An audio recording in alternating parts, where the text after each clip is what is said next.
안녕하십니까. 신조의 굴톡 시작합니다. 이재명 선거법 항소심 무죄 판결에 따른 향후 정국은 어떻게 될 것인지 지금부터 그걸 살펴보도록 하겠습니다. 이번 주 월요일에요. 중앙일보가 이재명 26일 수요일 선거법 항소심 판결, 또 빠르면 28일 내일 뭐 대통령의 탄핵 선고, 뭐 이 두 가지인데, 근데 이제 대통령 탄핵 선고는 이제 이번 주를 넘어갔습니다. 그런데 그 네 가지 시나리오가 있을 수 있다. 그러니까 이재명이 피선거권, 조기 대선에 출마할 수 있는 피선거권이 박탈되는지 아니면 유지되는지, 피선거권 기준으로 OX가 있고, 또 윤 대통령 탄핵 심판 선고에 따라서 윤 대통령이 파면될지 직무복귀할지 또 OX가 있지 않습니까? 그러니까 2 곱하기 2 하면은 네 가지 시나리오가 있을 수 있다 하는 건데요. 1번은 이제 이재명의 피선거권이 박탈하고 이제 윤 대통령이 파면됐을 경우를 얘기한 것이고요. 2번은 이재명의 피선거권이 박탈됐는데 윤 대통령의 탄핵이 기각 또는 각하됐을 경우인데, 근데 어제 이재명의 무죄가 나왔기 때문에 1번하고 2번은 이제 의미가 없어졌습니다. 자, 그럼 3번하고 4번을 봐야 되는데요. 3번은 뭐냐? 이재명이 피선거권 유지. 어제 그렇게 됐죠. 근데 이런 상태에서 윤 대통령이 파면이 되면은 어떻게 되느냐? 파면이 되면 어떻게 되느냐? 이런 거죠. 그러니까 이재명은 그러니까 본인의 선거법 항소심에서도 승리하고, 또 윤 대통령 그 탄핵 시키는 그 투쟁에서도 승리하게 되는 거죠. 그러니까 원사이드하게 이재명이 이기는 거가 됩니다. 반대로 보수 우파는 이게 둘 다 XX가 되는 거죠. 그리고 이재명만 둘 다 승승이 되고 뭐 이런 겁니다. 이렇게 될 경우에는 어떻게 될 것인가?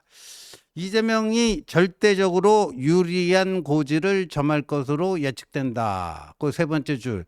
뭐 그게 저는 뭐 누구나 다 그렇게 얘기할 수 있을 것 같아요. 이재명이 절대적으로 유리한 고지를 점할 것 같다 하면서요. 그 밑에 부분 보면 뭐 정치 컨설턴트 박성민 씨 얘기를 통해서 이렇게 전망을 합니다. 민주당에선 이재명에 대한 후보 교체론은 전혀 나오지 못할 것이다. 벌써 뭐 비명계 대선 주자 중에 포기를 검토하기 시작했다. 뭐 이런 기사까지 나오고 있으니까요. 후보 교체론은 이제 어제 판결 이후 싹 들어간 거죠. 그리고 이제부터 대선 자체가 이재명이냐 아니냐 이 구도로 치러질 가능성이 크다. 저도 뭐 이거는 누구나 쉽게 예측할 수 있는 이런 겁니다. 이재명이냐 아니냐, 이재명이냐 아니냐. 그 다음에 이렇게 되면은 여권에서는 윤 대통령 파면 책임을 두고 이재명은 살아났는데 윤석열 대통령은 파면됐으니까 윤 대통령 파면 책임을 두고 찬탄파와 반탄파 간의 극심한 갈등을 빚을 가능성도 있다. 뭐 이것도 뭐 객관적으로 그렇게 예측할 수 있는 거고요. 요 시나리오가 하나 있고요. 두 번째는 윤 대통령이 탄핵 심판에서 살아 돌아오는 경우입니다. 기각 또는 각하 결정을 받아서 직무복귀해서 살아 돌아오는 거예요. 그럼 이재명도 죽다 살아나고, 윤 대통령도 죽다 살아나서 윤 대통령과 이재명이 둘 다 죽다 살아나는 겁니다. 이 경우는 어떻게 되는가? 근데 여기 이렇게 써놨죠. 한마디로 여야의 대표 주자가 모두 사법적 심판대를 뚫고 정치적으로 생환하는 시나리오다. 이 경우 여야의 극단 대치는 더욱 가팔라질 가능성이 농후하다. 그러니까 윤석열 대 이재명 구도가 완벽하게 복원되고, 그런 것이다. 2022년 대선 때부터 이어져 온 윤석열 대 이재명의 대결 구도도 윤 대통령 임기 마무리까지 이어진다. 하면서 조진만 덕성여대 교수가 여야의 극단 대치 2라운드가 시작될 것이다 하면서 심리적 내전이 아니라 진짜 내전이 벌어져도 이상하지 않을 것이다. 윤석열 대 이재명의 2라운드가 본격적으로 시작이 돼서 진짜 내란이 벌어질 수도 있다. 전혀 진짜 내란이 발발한다 해도 전혀 이상할 일이 없다. 뭐 이런 게 지금 이번 주 월요일 중앙일보가 전망하는 기사에 이렇게 나왔는데, 자, 오늘자 어제 이제 오후의 이재명 항소심 무죄 판결을 받아든 오늘 보니까요, 조선일보 주필 양상원 주필이 이재명의 빈집털이 113일 이런 건데, 이재명의 빈집털이라는 건 뭐냐면 윤석열 대통령이 작년 12월 14일에 이제 탄핵 소추가 되지 않았습니까? 그 이후로 직무정지가 됐기 때문에 그때부터 이재명이 빈집털이를 시작한 게 이제 113일이 된다. 뭐 이런 건데, 근데 저 칼럼의 이제 마지막 부분 가면요, 아까 방금 전에 얘기했던 중앙일보 그것과 비슷한 전망을 해 놓습니다. 그 부분으로 좀 옮겨주세요.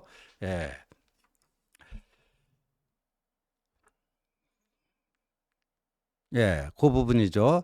저기 보면요, 이재명 대표는 시작하는 데 있지 않습니까? 근데 이제 이재명은 무죄를 받아서 2심 통째로 무죄를 받아서 이제 살아났고, 남은 변수는 윤 대통령 탄핵 심판 결과밖에 없다. 탄핵이 기각이나 각하로 결론 나면 이재명의 빈집털이도 즉시 끝난다. 왜냐하면 윤 대통령이 직무복귀하니까 이제 직무 정지로 인한 빈집털이도 즉시 끝난다.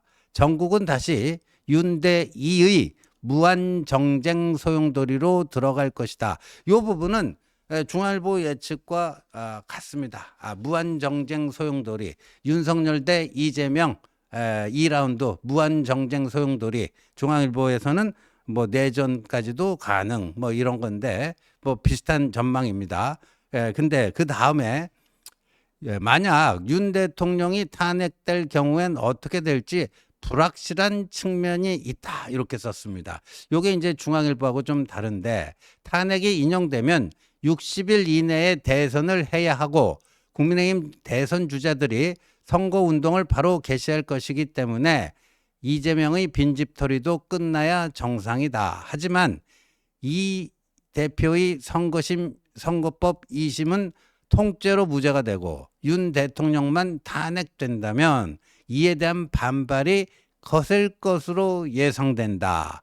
광장에 나와 있는 탄핵 반대층이 전면적인 헌재 심판 불복 운동에 들어가고 여기에 윤 대통령이 가세하는 일이 벌어진다면 국민의힘은 대선 후보 경선조차 정상적으로 치르지 못할 수 있다. 치른다 해도 지지율 상승의 컨벤션 효과는 힘들어질 것이다. 자칫하면 이재명의 빈집털이 상황이 사실상 계속될지도 모른다. 뭐 이런 거예요. 다소 좀 그 비관적인 전망을 해놓은 건데 저 가능성은 충분히 있는 겁니다. 지금 이른바 반탄 아스팔트 집회를 이끌고 있는 정광훈 쪽과 세이브 코리아 쪽, 이 보면요, 뭐 국민 저항권 만약에 탄핵이 윤석열 대통령 탄핵이 기각 또는 각하되지 않을 경우에는 헌재를 뭐 날려버릴 것이다. 국민 저항권을 발동해서 국민적 헌재는 국민적 심판을 받을 것이다. 이런 얘기들이 지금 반탄 탄핵 반대 아스팔트 우파 집회에서 나온 지가 꽤 됐습니다. 그러면 이재명은 선거법 무죄를 받아서 완벽하게 살아나고 윤석열 대통령은 파면이 결정돼서 이제 전직 대통령이 되면은 그 아스팔트 우파, 거기 또 아스팔트에 나가지는 않았지만 보수 우파의 많은 그 국민 유권자들이 과연 그 결과를 순수히 받아들일 수 있겠는가? 그러면 사실상 불복 운동을 한다. 불복 운동을 한다.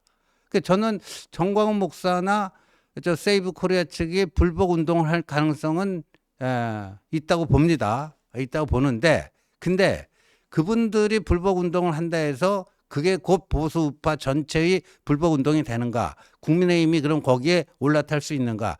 저는 그거는 어떻게 봐야 되면 그때 윤 대통령이 어떤 판단을 내리는가에 따라서 좀 다를 수 있다. 윤 대통령이 오히려 아스팔트 우파를 좀 진정을 시키고 여러분들 마음은 충분히 이해를 하지만 이제 조기 대선이 현실로 다가왔으니 계속해서 불복 운동을 하게 되면은 오히려 이게 이재명 의도하지는 않았지만 결과적으로 이재명 좋은 일만 시켜주는 거 아니냐. 아니면 이제 조기 대선이 확정됐어요. 그걸 뒤집을 수가 없어요. 그걸 연기하거나 무효로 할 수가 없습니다. 그런 상태에서 계속 불복 운동을 하면은 국민의힘 이재명의 대항마를 뽑아내는 국민의힘 경선이 정상적으로 치러질 수가 없고 그렇게 되면은 누가 좋아하겠어요? 이재명이 좋아할 것 아니냐.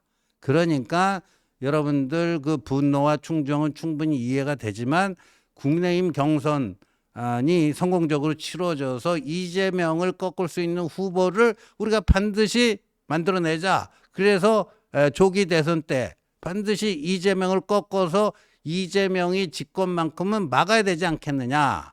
만약에 윤 대통령이 아스팔트 우파의 그 불복 운동에 대해서 그렇게 얘기를 해주면 그 부분은 저는 다소 뭐 후유증이 있겠지만 정리가 될 수 있다라고 생각이 됩니다. 그런데 윤 대통령이 거기에 사실상 저기 양상훈 주필 칼럼에 나오듯이 거기에 올라타서 가세하는 일이 벌어진다. 그럼 과연 국민의힘 경선이 제대로 치러질 수 있겠는가 하는 걱정을 할 수밖에 없게 되는 거죠.